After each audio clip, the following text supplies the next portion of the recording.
Talagang nakakagulat ang balitang ito. Palihim na naghahanda ang Tsina sa pag-alis ni Vladimir Putin at sa pakikipagtrabaho sa Rusya nang wala ang diktador na pandak na ito. Naglabas ang Wall Street Journal ng artikulong tiyak na yumanig sa Kremlin. Batay sa mga pag-uusap sa mga opisyal ng dalawang bansa, diplomat at mga analista, lumalabas na tumigil na ang Beijing sa pantaya kay Vladimir Putin mismo. Tahimik at maingat nakikipag-ugnayan ang mga Tsino sa mga elite at opisyal ng Russia na magpapasya sa kinabukasan ng Russia pagkatapos ng pag-alis ni Vladimir Putin nang hindi umaagaw ng pansin. Medyo sinikal ang lohika ng Beijing. Ang anti-kanluraning direksyon ng Russia ay labis nang nakatanim sa lipunan at mga institusyon ng Estado na magpapatuloy kahit lampas kay Vladimir Putin. Ibig sabihin, palit lang si Putin. Kapag tinanggal siya, may papalit lang at walang nagbabago. Hindi mahalaga si Putin mismo, kundi ang sistemang, pasensya na, pwedeng gatasan pa. Dahil ang Russia ay naging ganap ng dependyente sa China. Sa episode na ito, kung paano naging nakababatang kasosyo ang Russia, isang kasosyong madaling manipulahin ng Beijing. Bakit sinasabi ng mga eksperto sa China na nagiging dambuhalang laos ang Russia? Ano ang estratehiya ng pagpapalambot sa mga Ruso hanggang sa sila'y lumuhod? Hindi ito biro. Ito ay mismong doktrinang Chino.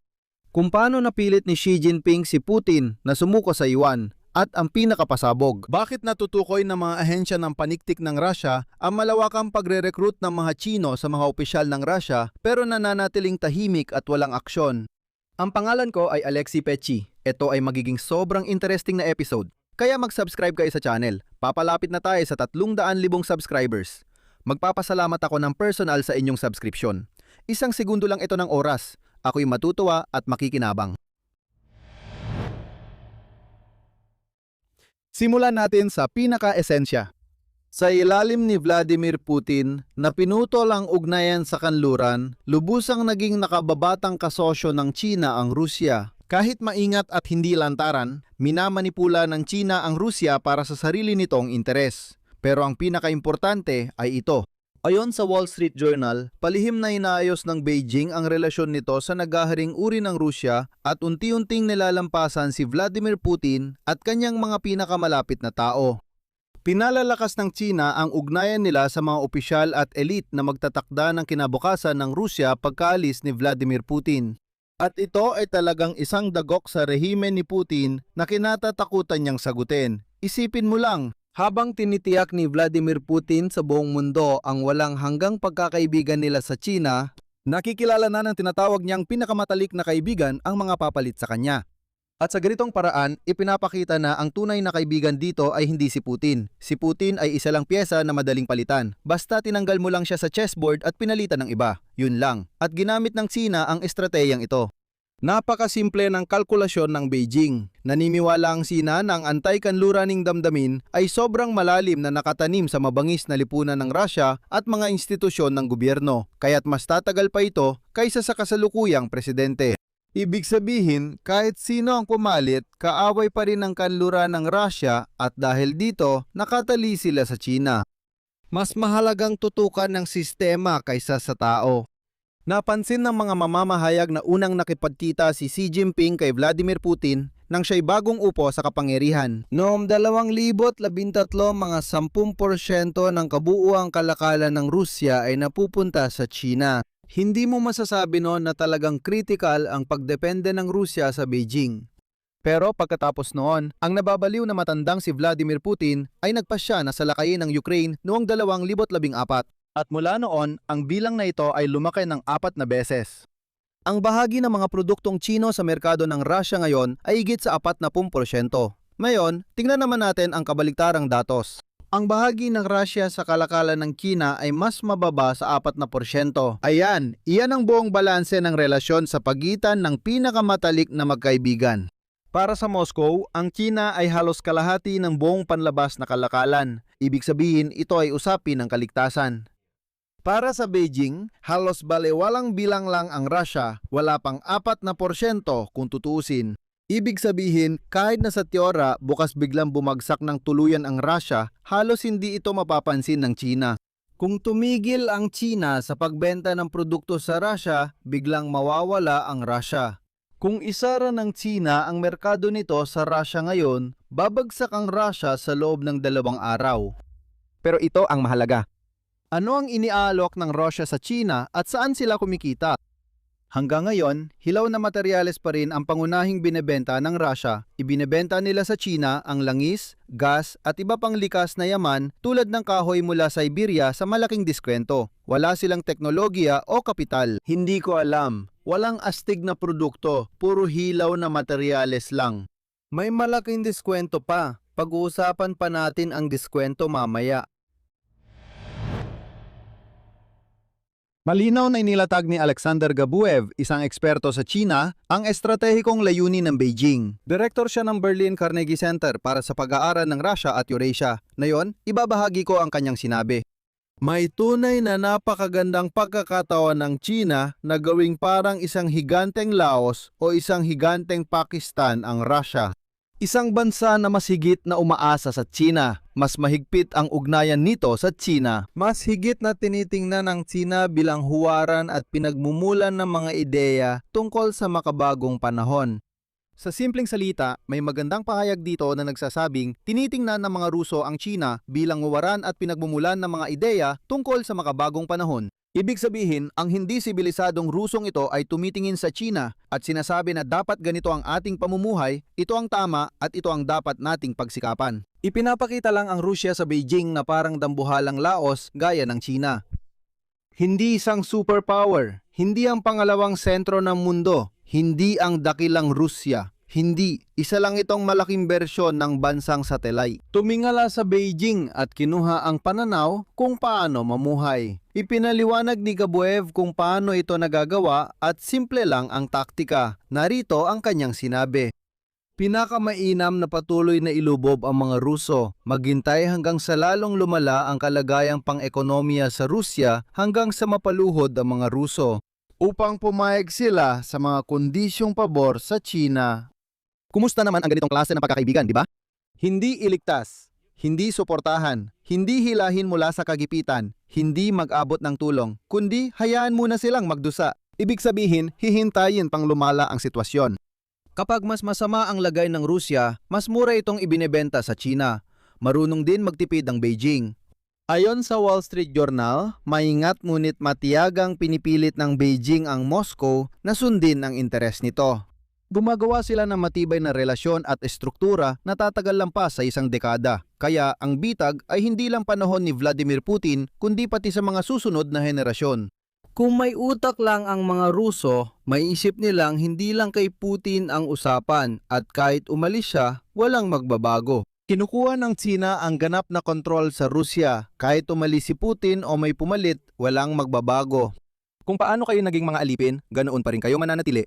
Kung paano kinukuha ng China ang mga yaman mula sa inyo, ganoon pa rin ang gagawin nila. Baka panahon na habang hindi pa huli ang lahat na may gawin tayo tungkol dito.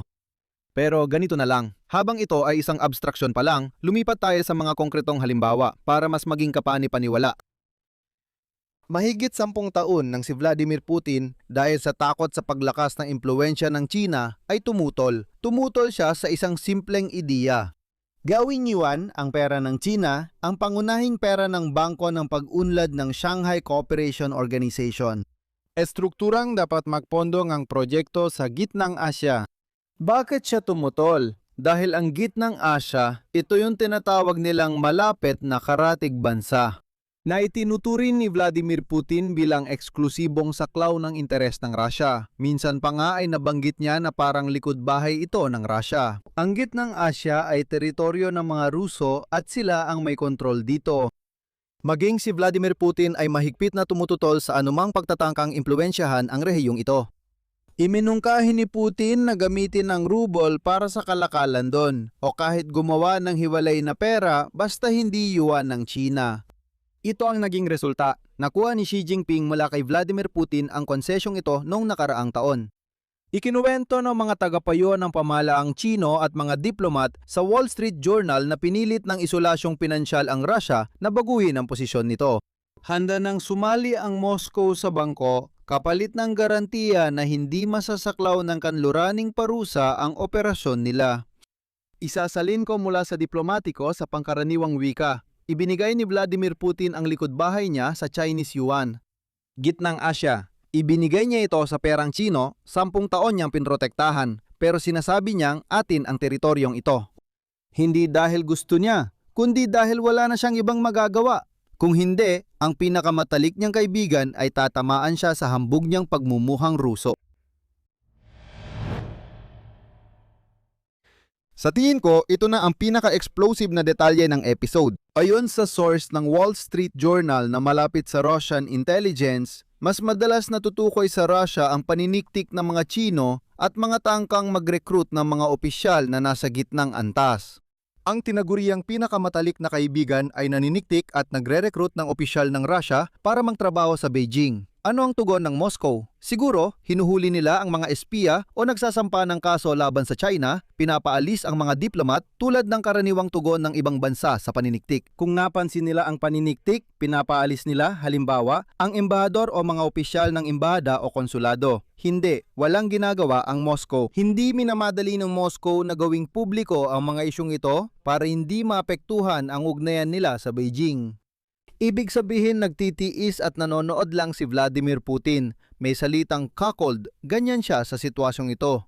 Ayan, buod ng pagkakaibigang walang hangganan sa isang talata. Bansa na nagsasampa ng kasong kriminal para sa pagtataksil sa bayan dahil lang sa pagpapadala ng mga litrato sa Telegram. Nililitis ang mga Ruso dahil lang sa pagsali sa piket na may hawak na maliit na papel. Tahimik na tinatanggap ng bansang ito ang pagre-recruit ng sarili nilang opisyal dahil natatakot silang masaktan ng kanilang kapartner. Narito ang mahalagang punto. Pansinin nyo, nagre-recruit ang China ng mga opisyal sa gitnang antas.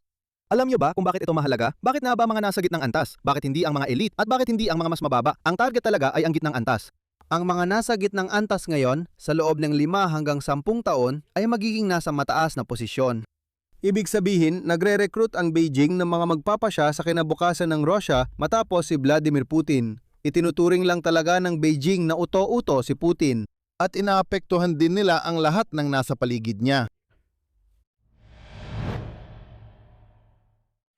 Kanina sa episode na ito, nabanggit ko na binababad ng China ang mga Ruso. Ito ang isang halimbawa kung paano ginagawa ng Beijing ito. Pinakamalinaw ito sa issue ng gas. Power of Siberia 2. Ito ay isang proyekto na mahigit 10 taon ang pinag-uusapan. Dapat nitong itaas ang supply ng gas mula Russia papuntang China hanggang 100 bilyong kubiko metro kada taon. Para sa Gazprom na nawala ng merkado sa Europa, ito ay usapin ng kanilang kaligtasan. Ano ang ginagawa ng China? Nagpapalipas lang sila ng oras. Noong Mayo, 2026 si Vladimir Putin ay bumisita sa China sa ika-25 pagkakataon at ika-5 mula na magsimula ang malawakang digmaan sa Ukraine. Dinala niya noon ang 5 vice-premier 8 ministro ang pinuno ng Gazprom at ang pinuno ng Rosneft. Napakalaki ng delegasyon doon. Ikinuwento ni Vladimir Putin sa Beijing ang walang hangganang posibilidad ng kooperasyon sa China at pumirma sila ng 40 dokumento. Pero wala ni isa sa mga iyon ang tumutukoy sa Power of Siberia 2 o kahit sa pangkalahatan ay ang kooperasyon sa larangan ng langis at gas. At heto, ang tagapagsalita ng Kremlin na si Dmitry Peskov noon pagkatapos ng negosasyon ay bumubulong na para bang, CP, may ilang detalye pa raw na kailangang pag-usapan. Wala pang tsak na petsa. At ganito na, uulitin ko, mahigit 10 taon na. At kasabay nito, alam mo ba kung anong ginawa ng China? Iginit nila na ibaba ang presyo ng gas ng Russia ng 5 beses. Sabi nila, bakit mas mura ninyong binebenta ang gas sa mga Ruso na parang ligaw na hayop kaysa sa mga Chino? Sinabi ni Xi Jinping kay Vladimir Putin, bigyan mo ang China ng parehong presyo gaya ng sa loob ng bansa. Kaya kung anong presyo mo ibenta sa mga Ruso, ganoon din dapat sa mga Chino ang presyo ng gas. Kung tatanggihan ng Kremlin, handa ang China lumipat ng supplier. Sabi niya, pakinggan ninyo, baka hindi na namin kailangan ng gas ninyo, kaya sa susunod na kontrata, pakibaba ng presyo. At ang punto dito, wala na talagang mapupuntahan ang gas ng Russia ngayon. Nawala na ang merkado sa Europa at walang kapalit, kaya pwedeng gipitin ng gusto mo. Narito ang mga bagong balita para sa inyo. Ngayong araw, ika-14 ng Hulyo, lumabas ang balita na tuluyang itinigil ng China ang negosasyon tungkol sa proyektong Lakas ng Siberia 2. Dagdag pa rito, binawasan ng China ang pag-aangkat ng langis mula sa ibang bansa sa pinakamababang antas. Ito na ang pinakamababa sa nakalipas na 10 taon. Ibig sabihin, isipin ninyo, sa pinakamahirap na panahon para sa Rusya, kung kailan nasusunog ang mga oil refinery, bumabagsak ang kita mula sa pagbebenta ng langis, may krisis sa gasolina sa bansa, at kailangan ang bawat mamimili at estratehikong kapartner, basta na lang binawasan ng China ang pagbili at pinatigil ang pangunahing proyekto. Ito ang tinatawag na pagbababad. Ibig sabihin, para mapilitan si Putin na gumapang palapit sa mga Chino, sa leader ng China at magmakaawa ng tulong. Si Xi Jinping ay nanonood lang habang sinusubukan ni Putin lutasin ang problema. Nakakaintriga ito. Bakit ngayon lang nagsalita ang Beijing tungkol sa pag-alis ni Vladimir Putin? Ang sagot ay nasa kalagayan mismo ni Putin. Itinigil ng estadong VTSIOM ang paglalatala ng hayagang antas ng tiwala kay Vladimir Putin matapos itong bumagsak sa 20.5%. Ito na ang pinakamababa simula na magsimula ang digmaan. Sa loob ng 4 na buwan, bumaba ito ng halos 10 puntos. Ito ang pinakamalaking pagbagsak mula nung reforma sa pensyon sa Russia. Pagproseso ng langis. Ang pagproseso ng langis sa Russia ay bumagsak sa antas ng taong 2005. Krisis sa gasolina sa buong bansa. Ang mga rehiyon ay halos magdeklara na ng state of emergency. At sa Altay na rehiyon, sinabi nila na may nagbabantang krisis sa pagkain dahil sa kakulangan ng gasolina, hindi makapag-ani ng kanilang mga pananim ang mga magsasaka mula sa mga bukirin. Ibig sabihin, sa ika-5 taon na malawakang digmaan, si Vladimir Putin ay naharap sa kombinasyon ng mga hamon na hindi pa niya naranasan sa buong panahon ng kanyang panunungkulan. Siya ay nasa kapangyarihan. Ang mga Chino ay praktikal, nakikita rin nila ang parehong numero at sitwasyon na nakikita natin. Ibig sabihin, hindi sila tinatablan ng propaganda ng Russia. Sa mga Ruso mo lang, pwedeng sabing ayos lang, nasusunog ng mga refinery, walang problema, gaganti tayo, at malulunod ang mga Ukrainians. At yun na, sa atin ayos lang, pero nakikita ng mga Chino ang parehong nakikita natin. Nakikita nila ang mga nasusunog na refinery ng langis. Nakikita nila ang mga problema ng Russia. At ano ang ginagawa nila? Silang unang gumagawa ng mga konklusyon. Ganito ang konklusyon. Binase ni Vladimir Putin ang panlabas niyang politika sa isang prinsipyo. Mayroong dakilang kaalyado ang Russia na kasama niya ay hahamunin nila ang buong kolektibong kanluran. 25 beses siyang pumunta sa Beijing at ibinenta ang langis sa China nang may diskwento para mapanatili ang kaalyado. Ibinigay pa nga niya ang gitnang Asya sa impluwensya ng China at tahimik lang si Putin sa pagre-recruit ng mga Chino sa kanyang mga opisyal. At siya rin ang sumisigaw na sila raw ng China ay magtatayo ng isang multipolar na mundo. Noong 2021, si Putin pa ang naghamon sa NATO. Sabi niya, igilan niyo ang ginagawa niyo. Nakita niyo ba kung sino kakampi ko? Matakot kayo dahil ngayon kami ng China ay tuturuan namin ng leksyon ang buong kanluran. Sa totoo lang, matapos ang 5 taong digmaan, nakuha lang ni Putin ang mas mababa sa 4% ng kalakalan ng China kaya hindi siya ganun kaimportanteng partner. Naka-freeze na gas pipeline na Power of Siberia 2. Ibig sabihin, nagyayabang si Putin. Pero ngayon, sabi ng China, itigil na natin yan. Hindi na muna itutuloy. Nabanggit din ay ginigiit ni Xi Jinping kay Putin, may ibaba ang presyo ng gas ay kalimang bahagi. Nakikipagkilala na ang mga diplomat ng China sa mga papalit kay Vladimir Putin. Iyan ang napala ni Putin. Pinaka nakakahiya sa kwentong ito ay hindi paghahanda ng Beijing para sa panahong wala na si Putin, kundi ang pagkawala ni Putin.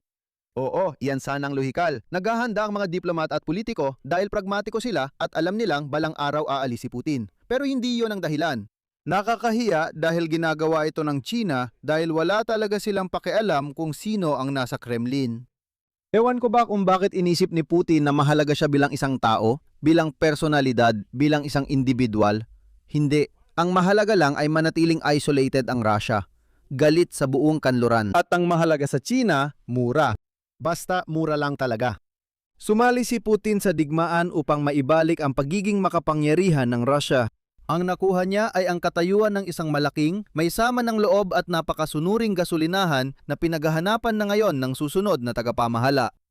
Dito ako maglalagay ng tuldok-tuldok. Isulat ninyo ang inyong opinyon at mga konklusyon sa mga komento sa ilalim ng episode na ito. Mag-subscribe kayo sa channel, pindutin ang kampanilya at huwag kalimutang mag-like. Yun lang po, ingatan ninyo ang inyong sarili.